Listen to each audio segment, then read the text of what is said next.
Hello everyone, welcome back to enlightening chemistry. आप सभी को बताइए, हमने अपना स्पेक्ट्रोस्कोपी का बेसिक पढ़ा था पहले वाले वीडियो में।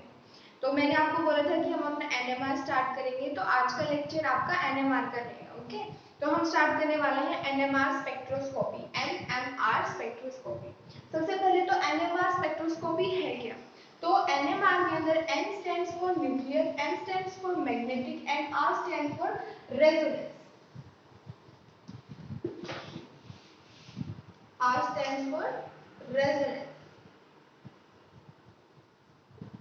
ठीक है, तो ये आपकी एनएमआर की मतलब फुल फॉर्म है, nuclear magnetic resonance spectroscopy. Okay, तो हम वन बाय वन हर एक जो आपका वर्ड है उसका सबसे पहले तो मीनिंग क्लियर करेंगे and then we will go further. Okay, सबसे पहले न्यूक्लियर। जो न्यूक्लियर वर्ड है वो बेसिकली आपका न्यूक्लियाई से आया है। आपको पता है जो न्यूक्लियस होता है किसी भी एटम का, that contain your neutron and the protons. Neutrons are the neutral entities और protons are the positively charged entities। Okay, तो न्यूक्लियस के ऊपर ओवरऑल चार्ज होता है आपका पॉजिटिव चार्ज। ओके, अब जो न्यूक्लियाई है उनको हमने दो कैटेगरीज में डिवाइड किया है। Number one is your magnetic nuclei and another one is non magnetic nuclei. अब मैग्नेटिक न्यूक्लियाई क्या होते हैं जिसका आई नॉट इक्वल टू जीरो है। अब क्वेश्चन आता है कि आई क्या है ना। अभी देखो, मैंने आपको बताया कि न्यूक्लियस के ऊपर पॉजिटिव चार्ज होता है और हम ये मानते हैं कि इलेक्ट्रॉन की तरह न्यूक्लियस भी अपनी एक्सिस पर स्पिन करता है, रिवॉल्व करता है। तो I is the total spin angular momentum. जो आई है वो क्या है आपका total spin angular momentum. I is your total spin angular momentum. Is it clear? अगर किसी भी न्यूक्लियाई का I not equal to zero है, मतलब जो टोटल स्पिन एंगुलर मोमेंटम है वो जीरो के बराबर नहीं है, then it will called as magnetic nuclei. अगर किसी का जीरो के बराबर है आपका स्पिन एंगुलर मोमेंटम या स्पिन एंगुलर या आप लिखो स्पिन क्वांटम मोमेंटम या कुछ भी आप ऐसे लिख सकते हो, तो वो जीरो के बराबर है, तो that will be your non magnetic nuclei. Okay, अब जो हमने मैग्नेटिक न्यूक्लियाई है, एक तो मैंने बता दिया जिसका आई नॉट इक्वल टू जीरो, इसमें आई इक्वल टू जीरो होगा। अब अगर हमें कोई भी न्यूक्लियाई दिया, फॉर एग्जांपल आपको दिया है 14C या 12C दिया है, या आपको 14N दिया, मैं आपसे पूछूंगी ये मैग्नेटिक है या नॉन मैग्नेटिक है, सिर्फ आपको देख के बताना है। ठीक है, तो आप इसको कैसे बताओगे कि कोई भी न्यूक्लियाई जिसके अंदर ओड एटॉमिक नंबर हो या ओड एटॉमिक मास हो, क्या हो, ओड एटॉमिक नंबर हो या ओड एटॉमिक मास हो, तो वो कौन सी न्यूक्लियाई है आपकी मैग्नेटिक न्यूक्लियाई। ठीक है, अब इसमें क्या होगा नॉन मैग्नेटिक के अंदर कि उनके पास इवन एटॉमिक नंबर होगा या आपका इवन एटॉमिक मास होगा, मतलब दोनों होंगे, इसमें इवन एटॉमिक नंबर भी होगा और इवन एटॉमिक मास भी होगा। इसके अंदर एक चीज हो सकती है या दोनों हो सकते हैं कि या तो आपका ऑड एटॉमिक नंबर हो या आपका ऑड मास हो या फिर दोनों ही ऑड हो, तो वो होती है आपकी magnetic nuclear and this one is your non magnetic nuclear. Is it clear? OK, अब बात करते हैं इसके एग्जांपल्स की कि इसके एग्जांपल क्या क्या है। आप इसको लिखो total spin quantum number, angular momentum मत लिखो, क्वांटम नंबर।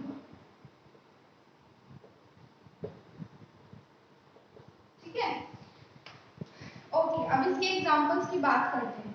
इसका एग्जांपल है H1 यानी कि 1H, जो प्रोटॉन है आपका हाइड्रोजन का, 13C, 14N, these are the examples of magnetic nuclei, while example of non magnetic nuclei are 12C, 16 oxygen, 28 silicon etc। Okay, अब देखो हमने जो मैग्नेटिक और नॉन मैग्नेटिक न्यूक्लियाई है ये तो हमें पता लग गया। अब जो भी आपकी मैग्नेटिक न्यूक्लियाई है दे आर एनएमआर एक्टिव, वो एनएमआर एक्टिव है, तो यहाँ पे मैं लिखूं दे आर एनएमआर एक्टिव, मतलब जितने भी मैग्नेटिक न्यूक्लियाइज हैं आपके वो आपको एनएमआर स्पेक्ट्रम देंगे, और जितने भी आपके नॉन मैग्नेटिक न्यूक्लियाई हैं they are not NMR active, या यू मे कहो एनएमआर इनएक्टिव। क्या है ये? NMR inactive.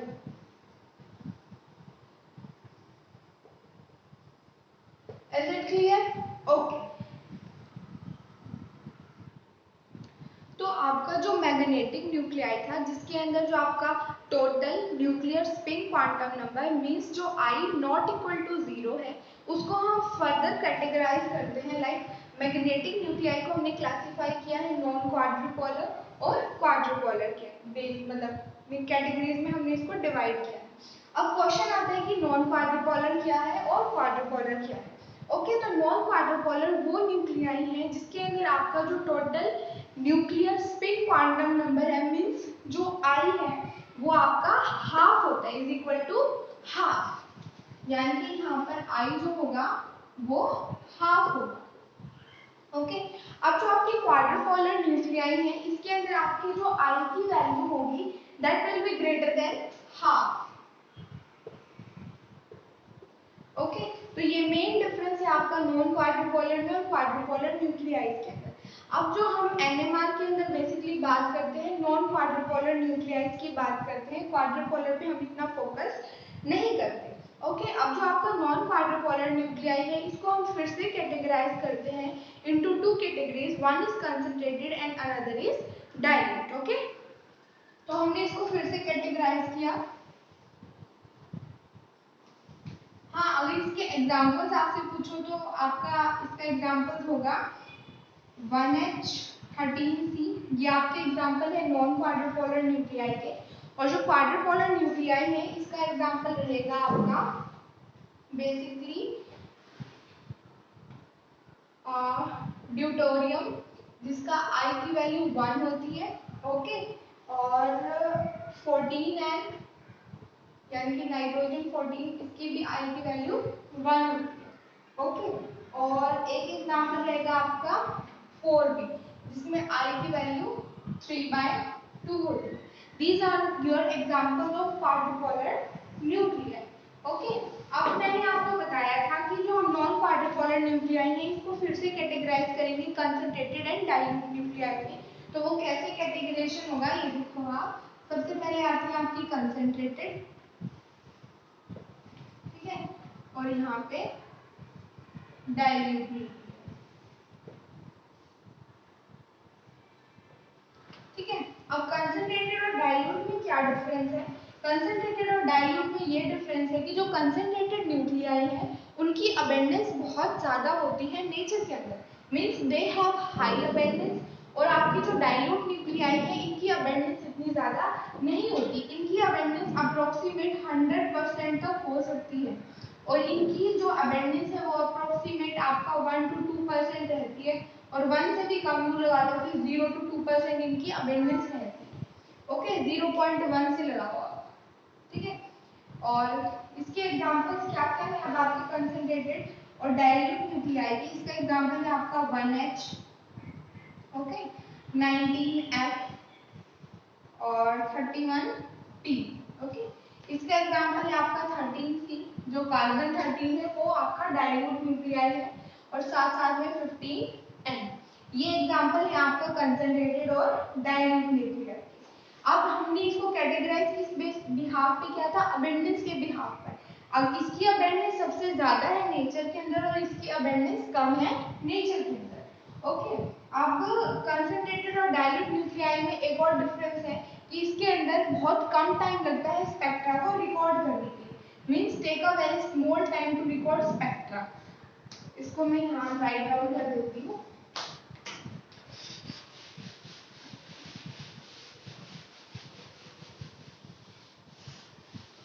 यहाँ, ठीक है, take few seconds to record spectrum। Spectrum को रिकॉर्ड करने के लिए इसमें बहुत कम टाइम चाहिए क्योंकि ये ज्यादा अबेंडेंस में मौजूद होती है नेचर के अंदर। ओके, और डाइल्यूट न्यूक्लियाई में क्या चाहिए? Take more time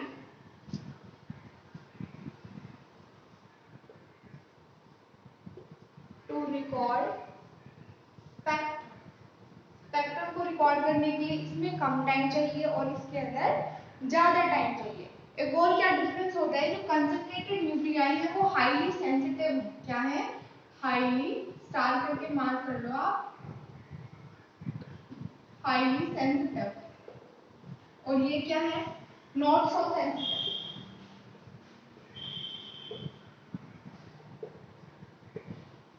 okay, main difference तो इनके बीच में ये है। अब ये ज्यादा सेंसिटिव है और ये कम सेंसिटिव है। अब बात आती है कि सेंसिटिविटी किन फैक्टर्स पर डिपेंड करती है। तो सेंसिटिविटी आपके बेसिकली दो फैक्टर्स पर डिपेंड करेगी। एक होगी आपकी अबेंडेंस और दूसरा होता है आपका गायरोमैग्नेटिक रेशियो। तो सेंसिटिविटी ये आपको समझ आ गया तो प्लीज आप इसको अगर नोट्स बना रहे हो तो नोट कर लो या स्क्रीनशॉट ले लो, फिर हम इसे रब करते हैं and we will go further. Okay, अब बात करेंगे हम सेंसिटिविटी। ये था आपका कंसंट्रेटेड, ठीक है, ये था आपका डाइल्यूट। अब आता है सेंसिटिविटी। ओके, सेंसिटिविटी दो फैक्टर पर डिपेंड करती है। एक तो होता है आपका abundance, OK, and another one is your gyromagnetic ratio.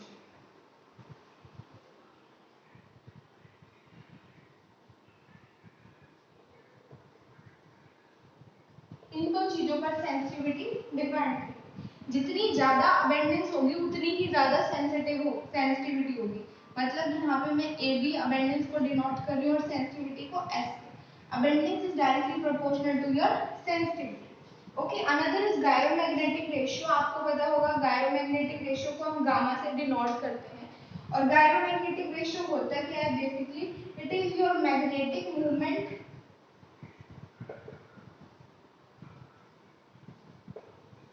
Over जो आपका स्पिन एंगुलर क्वांटम नंबर था या total spin quantum number,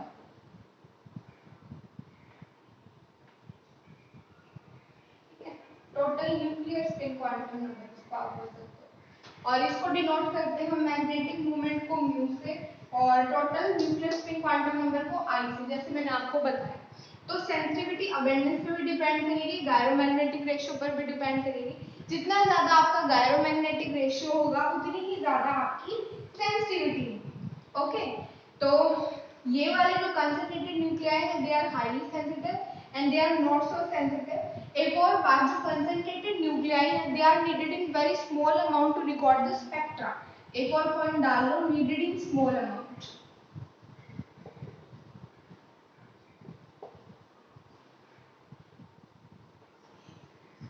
small amount to record the spectra or they are needed in large amount या high quantity।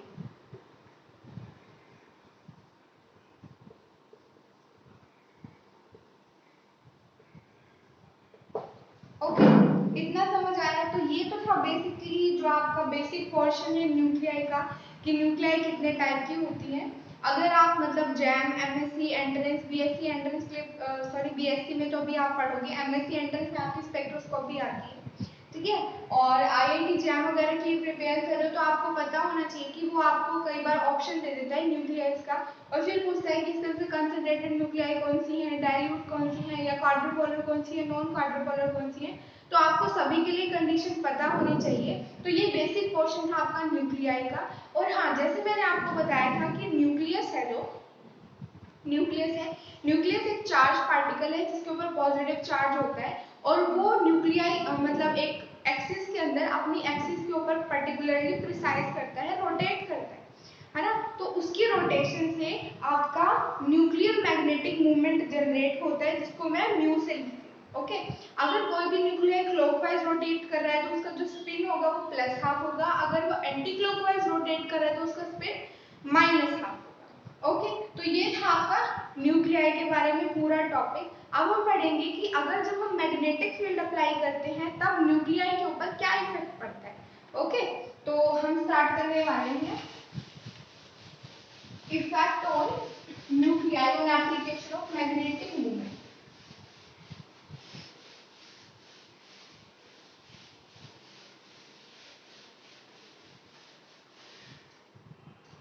Okay, तो हम start करते हैं अपना टॉपिक। अब मैं इसको आपको एक पहले ग्राफ की हेल्प से समझाती हूँ।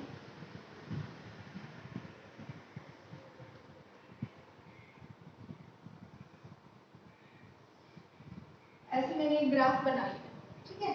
और यहाँ पे क्या होगा कि स्ट्रेंथ ऑफ अप्लाइड फील्ड,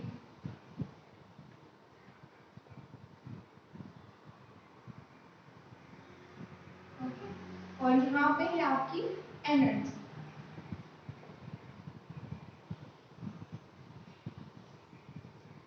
देखो सबसे पहले जब मैग्नेटिक फील्ड आपका 0 है, तो अगर मैंने दो एनर्जी लेवल्स ले रखे हैं या स्टेट्स हैं, वो आपकी बिल्कुल मतलब सेम एनर्जी पर रहेंगी अप्रोक्सीमेट। पर जब जैसे जैसे मैं आपका मैग्नेटिक फील्ड स्ट्रेंथ बढ़ाती हूँ ना, तो इनमें स्प्लिटिंग होना स्टार्ट हो जाती है, they get split like this. एक की एनर्जी बढ़ जाएगी और एक की एनर्जी कम हो जाएगी। जिसकी एनर्जी बढ़ेगी उसकी स्पिन होगी -12 और जिसकी एनर्जी घटेगी उसकी स्पिन होगी +12। ठीक है, तो ये तो मतलब पोर्शन था आपका तब जब बात की जो अप्लाइड फील्ड है। इसको अगर मैं बी नोट से लिखूं, अगर बी नोट आपका अप्रोक्सीमेट इक्वल टू 0 है, यहाँ पर जो आपका बी नोट है वो ग्रेटर देन 0 है। ओके, तब जो ये आपकी एनर्जी लेवल्स हैं वो क्या हो जाएंगी, स्प्लिट अप हो जाएंगी। मतलब ये तो तब है इतना पोर्शन तो जब मैंने फील्ड अप्लाई किया ही नहीं है न्यूक्लियाई। ठीक है, यहाँ पर तो मैंने कोई फील्ड अप्लाई नहीं किया है। फील्ड अप्लाई करते ही जो मेरी ये स्पिन स्टेट थी ये डीजनरेट होगी, एक की एनर्जी बढ़ गई और एक की एनर्जी घट गई। और जो ये एनर्जी डिफरेंस है that is equal to delta is equal to में एच न्यू। इतना एनर्जी डिफरेंस है ये इन दोनों स्टेट्स के बीच में। ओके, अब हमें पता लगाना है कि कितनी फ्रीक्वेंसी की रेडिएशन मैं किसी भी न्यूक्लियाई के ऊपर एमिट आउट करवाऊं या किसी भी न्यूक्लियाई के ऊपर फॉलो करवाऊंगी वो स्प्लिटिंग शो करती है। ओके, मतलब ये फ्रीक्वेंसी निकालनी है मुझे न्यू। सबसे पहले एनर्जी डिफरेंस किस चीज पे डिपेंड कर रहा है, आपका मैग्नेटिक फील्ड स्ट्रेंथ पे। जितनी ज्यादा मैग्नेटिक फील्ड स्ट्रेंथ हो रही है उतनी ज्यादा स्प्लिटिंग बढ़ती जा रही है। तो नंबर 1 पॉइंट तो जो आपका डेल्टा ई है it is directly proportional to B naught. OK, और जो एनर्जी डिफरेंस है मैग्नेटिक मतलब फील्ड स्ट्रेंथ पे तो डिपेंड करता ही करते हैं, उसके साथ it will depend upon your gyromagnetic ratio. Gyromagnetic ratio हर एक न्यूक्लियाई के लिए अलग अलग होगा, वो उसके नेचर पर डिपेंड करेगा। क्योंकि हमें पता है गामा क्या होता है, देखो गामा होता है म्यू ओवर आई, है ना। और आई हर एक न्यूक्लियाई का आई अलग होता है, म्यू अलग होता है, मतलब हर एक न्यूक्लियाई का गामा अलग होगा। गामा अलग हो गया मतलब जो एनर्जी डिफरेंस है वो न्यूक्लियाई के नेचर पर भी डिपेंड करेगा। ओके, तो delta you will also depend upon your gamma. अब मैं इन दोनों फैक्टर्स को कंबाइन करूं तो delta is directly proportional to B naught into में mu. Is it clear? OK, अब यहाँ पे जो प्रोपोर्शनलिटी का साइन है उसको मैं हटाऊं और यहाँ पे लिखूं म्यू इनटू में गामा। ओके, अब ये आपको पता है म्यू इज इक्वल टू में h ओवर 2 पाई होता है ना। इसकी वैल्यू यहाँ सब्स्टिट्यूट करो तो delta E is equal to B nought h over में 2 पाई इनटू में आपका गामा। ठीक है, अब यहाँ से h को बाहर निकालो,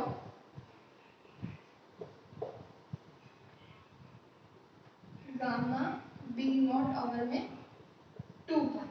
ओके, आपको पता है एनर्जी डिफरेंस यहाँ पर मैंने लिखा h इनटू में न्यू के बराबर है। ठीक है, तो यहाँ से देखो ये वाली इक्वेशन 1 और इक्वेशन 2 इन दोनों को कंपेयर करो। कंपेयर करने पे आप देखोगे कि जो न्यू फ्रीक्वेंसी है वो किसके बराबर है, गामा ओवर में 2 पाई इनटू में बी नॉट। यहाँ पर नोटेशन सेम हो गई ना, इसको एफ कर लेते हैं एफ। ओके, ठीक है, तो ये मतलब इतनी फ्रीक्वेंसी की हमें रेडिएशन फॉलो करवानी है किसी भी न्यूक्लियाई के ऊपर जिससे कि वहां पर जो स्टेट्स हैं उनके बीच में स्प्लिटिंग हो जाएगी। मतलब ये क्या है, फ्रीक्वेंसी ऑफ एब्जॉर्ब्ड एनर्जी। इतनी फ्रीक्वेंसी की एनर्जी एब्जॉर्ब की है जिसकी वजह से फील्ड के अंदर जो है स्प्लिटिंग हो रही है। Okay, is it clear? Okay, यहाँ से रिलेटेड एमसीक्यूज भी आते हैं कई बार कॉम्पिटिटिव एग्जाम्स में, तो आपको अगर ये बेसिक फंडा पता है तो आप एमसीक्यूज इजीली सॉल्व कर पाओगे। ओके, तो ये आज के लिए था हमारे पास जिसमें हमने पढ़ा न्यूक्लियाई के बारे में और मैग्नेटिक फील्ड के अंदर न्यूक्लियाई अगर रखी जाए तो वहाँ पर क्या इफेक्ट पड़ता है। अगर वीडियो आपके लिए यूजफुल रही तो वीडियो को एक थम्स अप दे दो, क्योंकि आपका हर एक लाइक मुझे मोटिवेट करता है और भी ज़्यादा ऐसी वीडियोस बनाने के लिए। और साथ ही साथ अगर आप चैनल पर नए हैं तो चैनल को प्लीज़ सब्सक्राइब कर दें and also don't forget to press the bell icon. और साथ ही साथ अपने कॉलेज फ्रेंड्स के साथ, अपने फ्रेंड्स के साथ, सभी फ्रेंड्स के साथ चैनल को शेयर करें ताकि वो भी जो ये सीरीज चल रही है उसका फ़ायदा उठा पाए। Thank you so much for watching the video.